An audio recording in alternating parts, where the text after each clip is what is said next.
It has been 3 years now since Superstorm Sandy devastated the northeastern coast of the United States in 2012.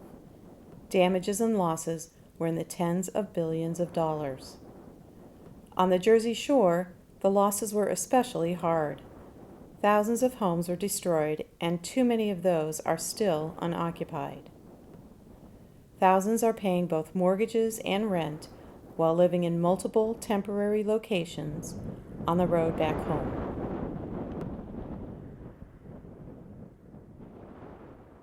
St. Bernard Project was founded in March 2006 by a few people who volunteered in the St. Bernard Parish following Hurricane Katrina. As part of its Hurricane Sandy recovery efforts, St. Bernard Project works in Monmouth and Ocean counties, rebuilding and repairing homes damaged by the storm. Behrend Builders is the only program of its kind in the Washington, D.C. area. Founded 20 years ago, it operates throughout the year providing one-day and longer-term projects for groups of volunteers. This year, Behrend Builders took a group of 7 volunteers to the Jersey Shore to repair homes that were destroyed in Hurricane Sandy. This is Randy Bacon, the director of Behrend Builders at the Washington, D.C. Jewish Community Center. After 3 days, we're leaving the shore, hoping to return, and many more should follow us. Another organization helping Sandy victims is the Kleanup Krewe, a program of the Jewish Federation of Northern New Jersey. The crew brought 10 volunteers to a St. Bernard Project work site in Port Monmouth, New Jersey. The Jewish Federation of Northern New Jersey's Kleanup Krewe has been responding to disasters for almost 10 years. And it's important for the Jewish community to understand that there's more to do than just fundraise to support community organizations. There's ways that we can support the overall community. One of the ways to do that is volunteers.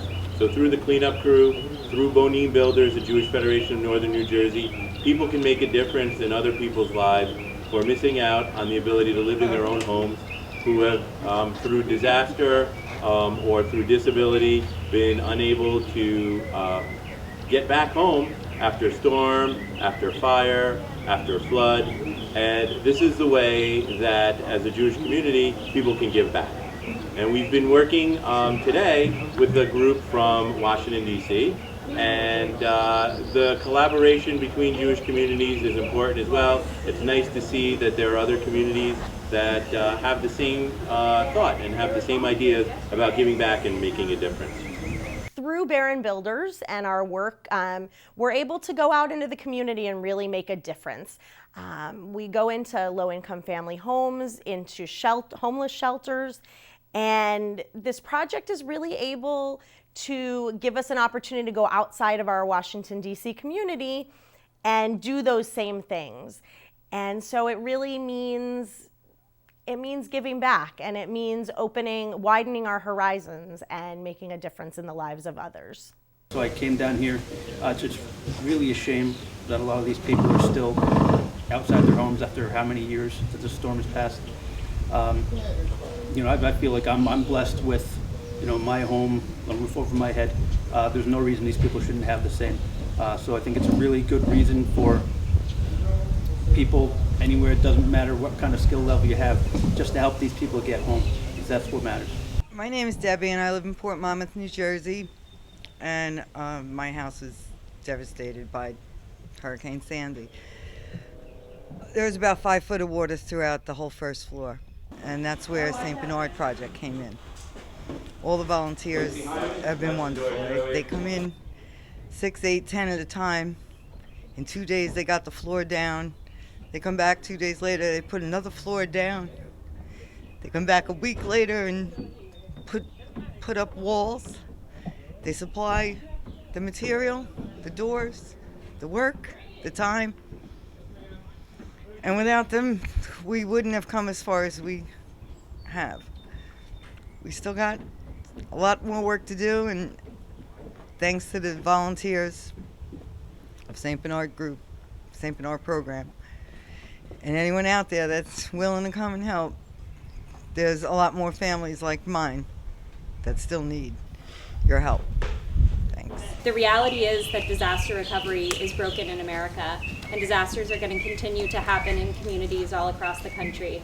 And I'm so proud to be a part of an organization that is committed to expanding into new communities to meet the needs where they're at, and to be a part of activating passionate people from across the country in getting involved in creating solutions for those homeowners. Our volunteers are integral to allowing us to properly leverage funds to make it possible for as many families to come home as possible. And their energy and positivity is just an inspiration for me as a staff member, as well as for many of the homeowners that we serve, to remind them that the entire country is behind them and they're not forgotten. We're done. Okay. One of the things that I love about being Jewish is that giving back is one of our values. Tikkun olam, repairing the world. Also the word gimilu chasadim, making a difference. And the one thing that the DCJCC does, along with our community service department, and specifically with this project, Behrend Builders, is we make giving back a priority. We want to not only provide opportunities for volunteers in the community, but we want those volunteers to make a difference in the lives of others. And the DCJCC really stresses Tikkun olam and giving back. And that's where Behrend Builders gets its mission and vision from. Oh, yeah. So the Jewish Federation of Northern New Jersey's Kleanup Krewe has had many generations of families coming to help out. It's important to make a difference. It's great when parents and their teenage children work together. And we've been working in New Orleans and here in the Jersey Shore, as well as in Far Rockaway and in Hoboken, responding to the needs in the community in a volunteer fashion. It's also important to know that the Jewish Federation of Northern New Jersey's Kleanup Krewe continues to respond to New Orleans, and hoping that you can come out, make an impact, whether it be here at the Jersey Shore or it be in New Orleans. And you can find out more about the Kleanup Krewe on Facebook at JFNNJ Kleanup Krewe, and that's Kleanup Krewe spelled KLENEUPKREWE. Hey, this is Jordan here with Behrend Builders on our third and final day of work. We were able to go to 3 different sites, do a lot of different work, which is, really interesting for me, who I don't really work in this field, so it was a great opportunity to learn some new things. Not only that, we helped 3 separate families. I feel really great about the work we did. There's still plenty more families that need help, though, and we would appreciate any other volunteers that would like to come down to the Jersey Shore and help out. One of the most important things is for us to make sure that you stay connected to the work that we're doing. So we want to talk to you about ways that you can come back and volunteer again, ways that you can leverage your entire community to become a part of the efforts to rebuild, or ways that you can stay in touch with the homeowner whose life you impacted. So regularly on social media, we post pictures of the progress of homes, and then we send a big update to everyone when we have a welcome home party and a family is finally able to have a safe, stable home again after disaster. And until coming to work for the Washington DCJCC and Behrend Builders, I never realized that there were so many people out there who really needed help. And giving back makes me feel like I make up for the good that I have in my life. And being able to help others and making a difference in their lives, and to give people a place to stay and to live and to call home is really important. St. Bernard's been here a little longer than a year and a half, just trying to get people back home and waiting for more people to help.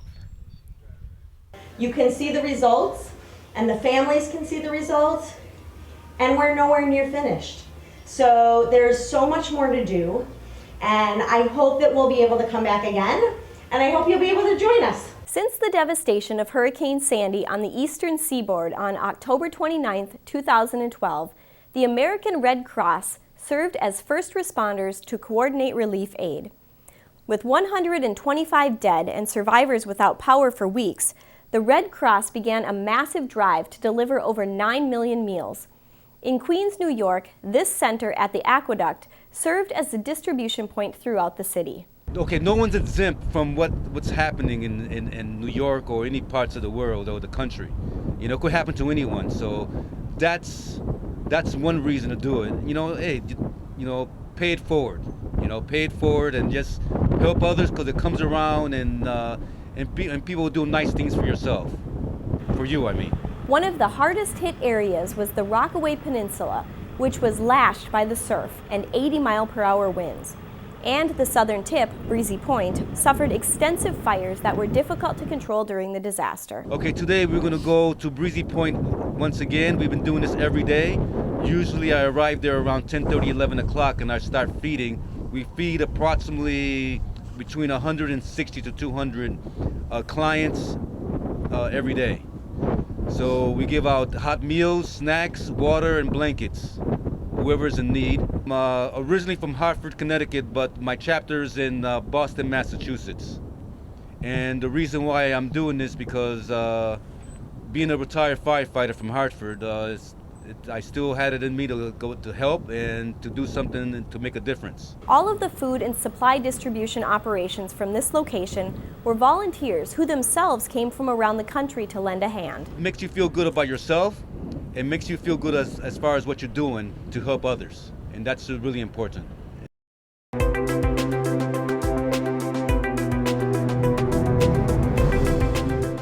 The kids break up the rocks and I lift them from one place to another and help in whichever way I can. And it's been great.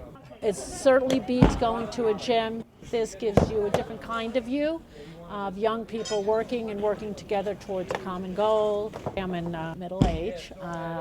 And when you start thinking about what do you want to do, how do you want to live your life, I think this is certainly a productive way. I think in service there is no age. You're going to love it. I mean, you're going to love being with 20-year-olds, 30-year-olds, 40-year-olds, 50-year-olds. It's all good. We're here to help the families, but we help each other out. We'd get the Jersey Shore back on track and people back on their homes if everybody my age gave 1 week once in their life. It would be good enough.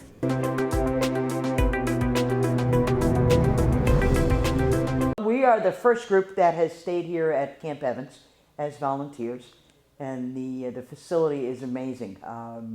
We've got great beds, they've got showers and bathrooms and sitting rooms and a big TV, and it's really very, very comfortable. We've been absolutely pleased. We have a girl who's doing our cooking who's just amazing.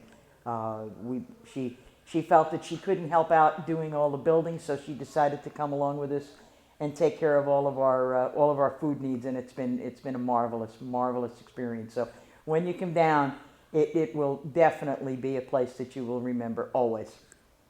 This is actually our first trip here to Camp Evans, so we're the originals, as you call it.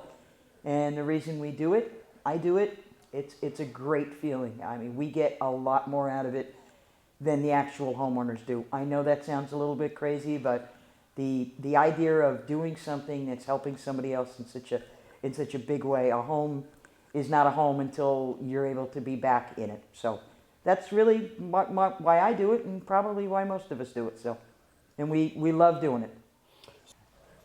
So why do I volunteer? Lots of reasons, I guess. Number one, it's a great way to meet new people. Every trip that we've ever been on, you always meet new people, and they become friends for a long time, for a very long time. We get together a couple of times during the year to kind of go over things, and it's the type of thing that you can do physically.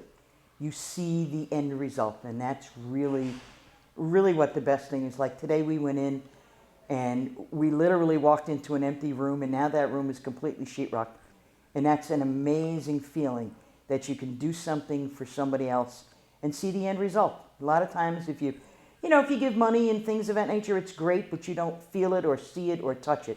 And I think that's why most of us do it. I know that's why I do it.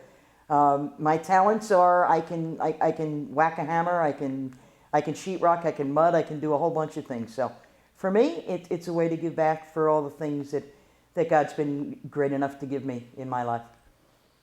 I think when people see this, it would be great if they could take a ride down the shore, physically get in their car and take a ride down and see what some of these houses what these people have been living with for the last 2 years. It's amazing that everything has not happened as quickly as everybody thinks it should. Yes, there's lots of money there, but people are still without a home for 2 years. That's a god-awful long time to have to be staying with either friends or relatives or motels and hotels. So get involved. It doesn't hurt. It really doesn't. Yeah, you get a little sore occasionally, but a good hot shower, we'll take care of that. But try it. Try it. You might like it. You may only come once, but at least you give it a try, and you always know that there's an end game here. It's bringing people home, and that's what it's all about.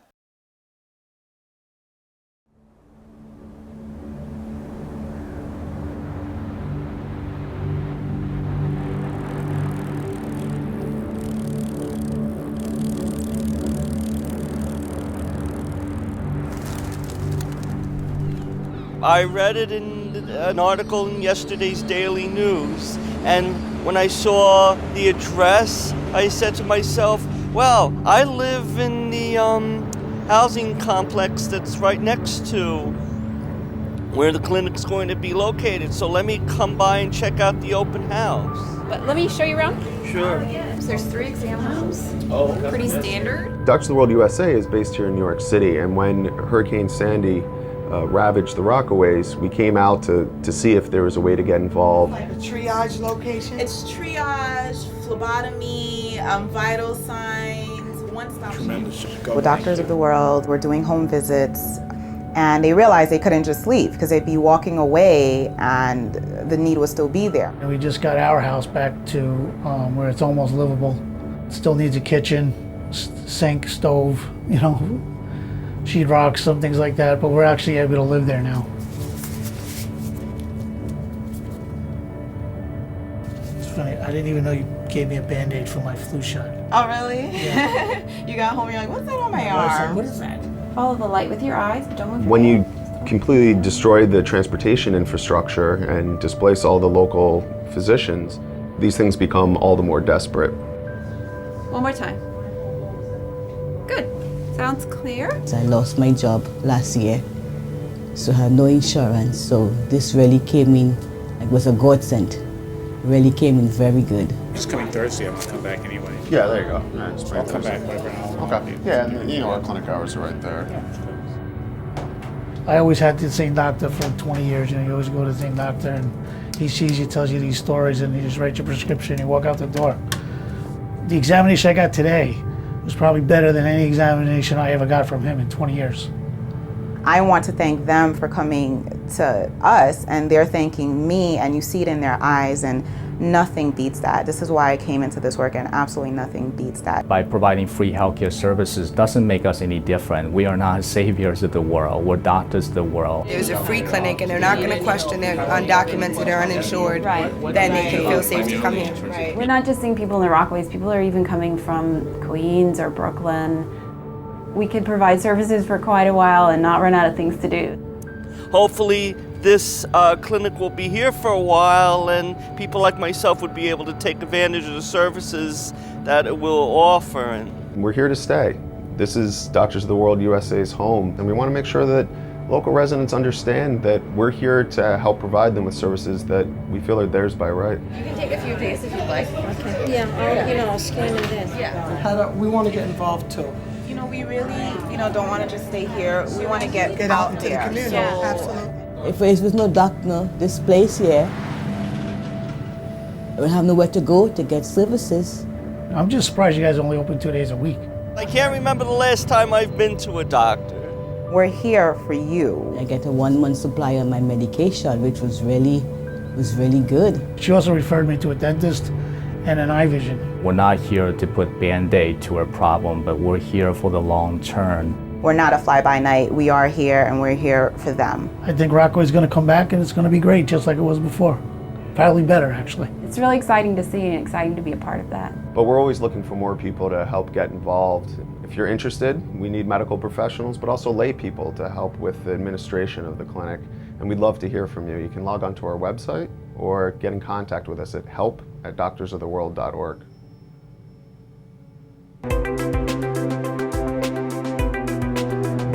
my name's Sean. I'm here with the Cleanup Crew today.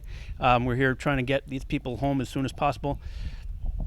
Come on out, help these people. There's plenty of projects down here to do, so come on out.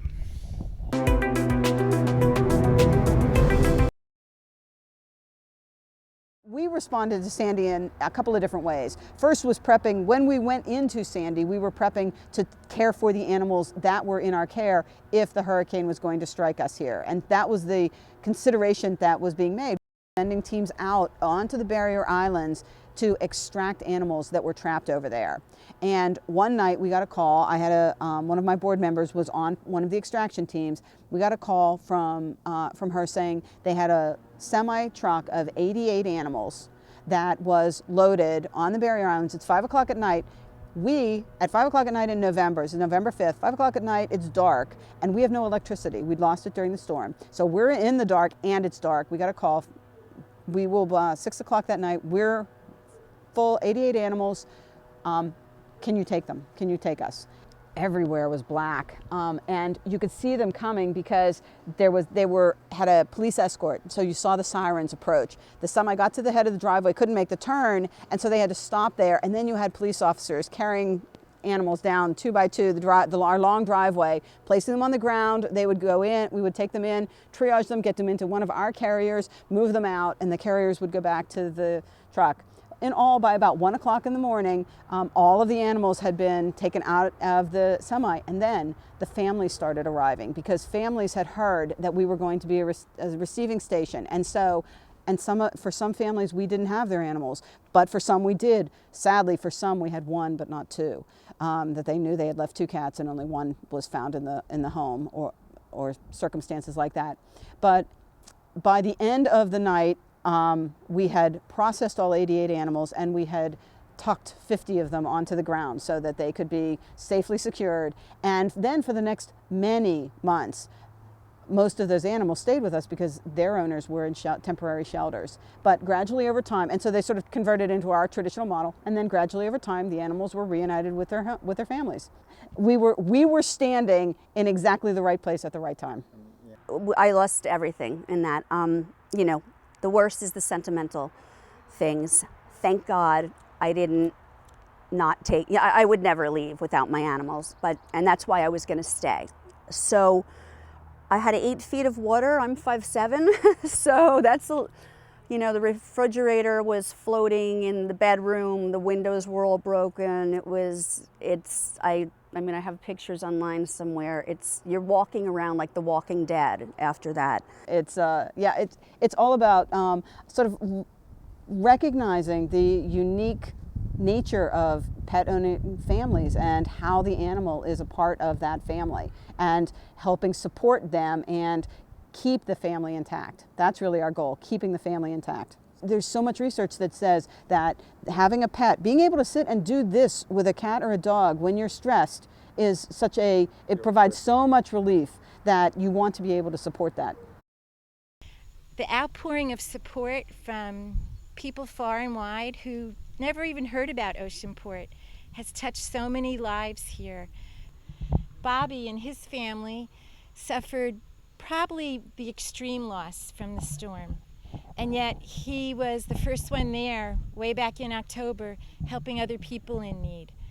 So if you're willing to help, just know that the people you help are always the first person offering help for the next person. There's nothing like it, and it's truly appreciated. We're a long-term recovery site, and Lutheran Disaster Response and Monmouth County Long-Term Recovery Group both recognize that we are here for the long haul, and the low estimate is that this is going to take 3 to 5 years. Long-term, even higher estimates are 10 years. My name is George Jansen, and I was infected pretty drastically. I'm in the boat business. I am part owner of Browns Point Marine Service, and our buildings the day after the storm hit were demolished. I did all the preparations for the storm, got back to my building the next morning, and all there was a concrete slab. For the most part, I was done. We're now digging ourselves back up from that disaster, and we're back in business, but that's what happened to me personally. New Jersey is trying to get back. There are ads out there that, yes, the boardwalks are rebuilt, and yes, the pictures are pretty on the camera, but when you get down to the local neighborhoods and the people that physically live here in some of the hardest struck communities, we are not back, and we have a real long way to go. It feels good. I mean, those of you that are watching this, realizing, well, what can I do? Or I don't know what to do, or I can't do anything. Yes, you can, all right? Anybody that has any kind of time to devote to help people, it makes you feel good. It gets you out of your chair. It gets you out there realizing that people need help, and they're very gracious when you do come out and help. It's a good God feeling just to come out here and be part of a community and help the community get back on its feet. The storm didn't change our lives. The storm made our lives better. The storm to me was a blessing. It's pretty neat to get somebody out of their house after 6 months because they're handicapped, and you build them a ramp and then get to their car and actually be mobile. A lot of people are still displaced. There's a lot of places that I don't know if they'll ever get repaired. Same as Katrina, you know. It's true that the world is a really hard place. And other than our faith, all we really have are each other. When I talk to people back home, you know, they're busy with their lives and they can't understand that why I would run all over the United States here and work for nothing, you know. It's hard for people to understand that. But it's, you know, when people are in need, I'm there to help. It's never about the task when you're volunteering. What you're doing has nothing to do with anything. It's the fact that you're here. If you're willing, please come. We'll put you. There's lots of organizations here that would be glad to put you to work. All you have to bring is a good attitude and be willing to camp at a higher level. If you have an hour to spare or a week that people have given, it will truly be cherished and remembered for a lifetime.